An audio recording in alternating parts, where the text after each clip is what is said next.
Hello guys, in this video I'm going to show you where to find the frequently asked questions on the Flashscore application.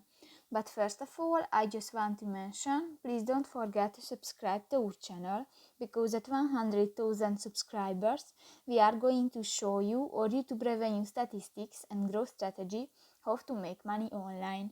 So let's jump into it. First of all, open the application on your device.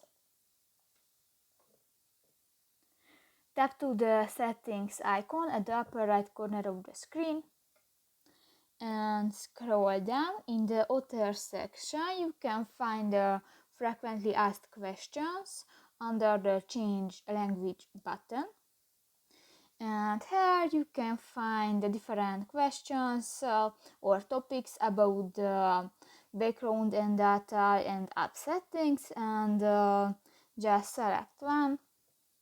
And here you can find the questions and some informations. So that's pretty much it for this video, guys. See you in the next one. Bye bye.